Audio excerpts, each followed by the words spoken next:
Assalamualaikum warahmatullahi wabarakatuh dan hai guys.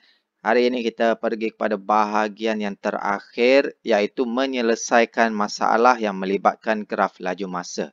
Buku teks adalah pada muka surat 203. Terima kasih kepada subscriber Sefakri Maths yang mana yang belum subscribe boleh tekan butang subscribe sekarang kerana percuma aja. Jom kita mulakan.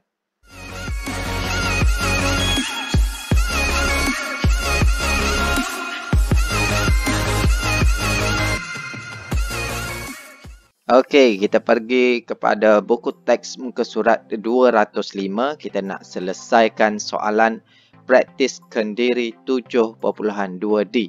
Soalan yang pertama.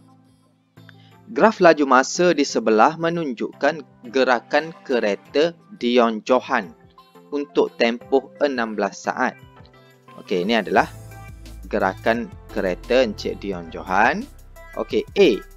Hitung jarak dalam meter yang dilalui semasa kereta bergerak dengan laju seragam. Laju seragam apabila graf itu mendatar. Graf itu mendatar. Jadi jarak ialah luas di bawah graf. Dan luas di bawah graf bagi laju mendatar ini adalah berbentuk segi empat. Jadi perhatikan di sini unit bagi laju adalah per saat. Yang ini pun saat, jadi kita tak perlu menukar unit, straightforward sahaja. Di sini 12, sini 12. Dan ini 16 tolak 8 16 tolak 8. Jadi sama dengan 8. Jadi luasnya ialah 96. Jadi jarak yang dilalui ialah 96 meter. Okey, B pula. Hitung nilai V jika laju purata kereta untuk 12 saat pertama ialah 14 meter per saat. Jadi kita nak tahu nilai V di sini. Jadi untuk 12 saat pertama ini laju puratanya ialah 14 meter per saat. Kita tahu laju purata ialah jumlah jarak yang dilalui dibahagikan dengan jumlah masa yang diambil. Jadi jumlah jarak yang dilalui ialah luas di bawah graf bagi 12 saat yang pertama ini. Jadi berbentuk dia macam ini. Kita pecahkan kepada dua bahagian. Okey, kita kira jumlah jarak dahulu sebab kita nak tahu jumlah jarak. Okey, bentuknya trapezium dan segi empat. Jadi tinggi di sini ialah V. Sisi di sini V.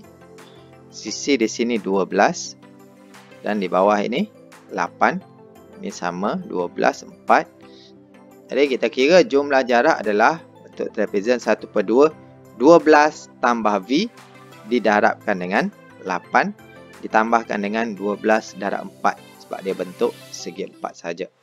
Okey, permudahkan di situ. Kita akan dapat 2 cancel dengan 8, kita dapat 4 dalam kurungan 12 tambah V. Tambahkan dengan 48. Sini 48. Okey, jadi kita pecahkan kurungan ini. Kita dapat 48 tambah 4V tambah 48. Pemudahkan lagi, kita dapat 96 tambah 4V. Itu jumlah jarak. Diberi di sini, laju dia ialah 14 meter per saat dan masa dia adalah 12. Jadi kita gantikan ke dalam formula laju purata ini. Di 14 mewakili laju purata sama dengan jumlah jarak 96 tambah 4V di sini yang kita kira tadi. Dibahagikan dengan 12 ialah masa yang diambil. Jadi kita bawa 12 naik ke atas sebelah kiri. Dapat V sama dengan 18. V sama dengan 18. Jadi selesai untuk soalan B. Okey, seterusnya soalan yang kedua, praktis kendiri 7.2D.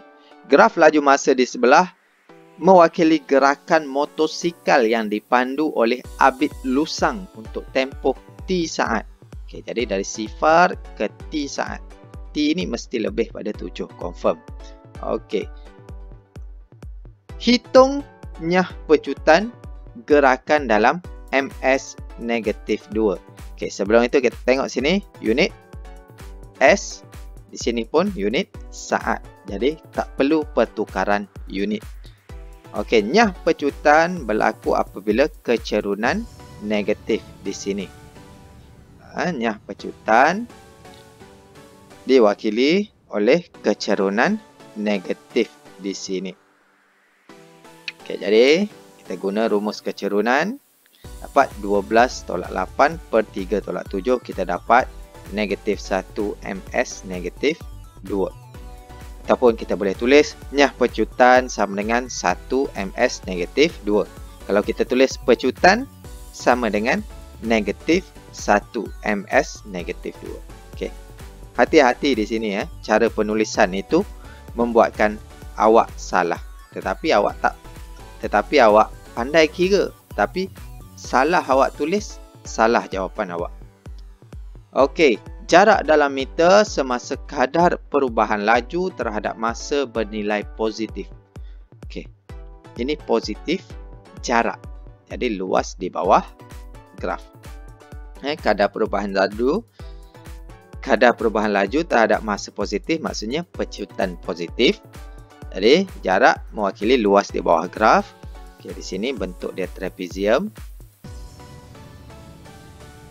Dikira kita dapat jaraknya adalah 25.5 meter. Okey, jarak yang dilalui adalah 25.5 meter. Okey, seterusnya nilai T jika jumlah jarak yang dilalui untuk tempoh T saat ialah 121.5. Jumlah jarak ini adalah jumlah luas di bawah graf. Okey, kita tahu yang sini adalah 25.5. Jadi kita perlu kira yang berwarna oranye dan berwarna purple sahaja. Okey, oranye di sini 7 tolak 3 4. Tinggi di sini 12, tinggi di sini 8. Okey, untuk segi 4 pula. Tinggi di sini 8. Tetapi di sini T tolak 7. Kita tak tahu lagi nilai T. Jadi, tempoh masa dia adalah T tolak 7. Okey, jadi 25.5 adalah yang dari sini.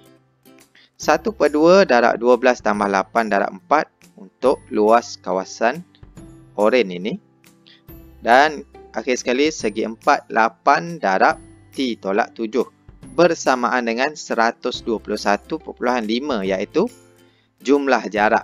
Dia dah bagi tahu pada soalan. Jadi permudahkan equation ini. Okey, 25.5 sini, 40 ni yang dalam kurungan besar ini, dan yang ini 8 darab T, 8 darab negatif 7, kita dapat 8T tolak 56. Selesaikan persamaan linear, kita akan dapat T sama dengan 14. Jadi T sama dengan 14. Okey, pergi pada soalan yang ketiga. Graf laju masa di sebelah menunjukkan gerakan sebuah kereta untuk tempoh T saat. Okey, jadi kita nak hitung jumlah jarak dalam meter yang dilalui semasa kadar perubahan laju bernilai positif. Ada dua tempat sini positif. Jadi kita kena kira dua-dua luas di bawah graf ini. Okey, 3, 2, 6. 3 bawah, 2, 6. Yang ini 2, ini 6, yang ini 10. Jadi kita kira luas dia bersamaan dengan 28, iaitu mewakili jarak. Jadi jawapannya 28 meter. Okey, B. Nilai T jika magnitude kadar perubahan laju terhadap masa dari saat ke-8 sampai ke-10 adalah sama dengan magnitude kadar perubahan laju terhadap masa selepas saat ke-10. Okey, magnitude di sini maksudnya nombor lah.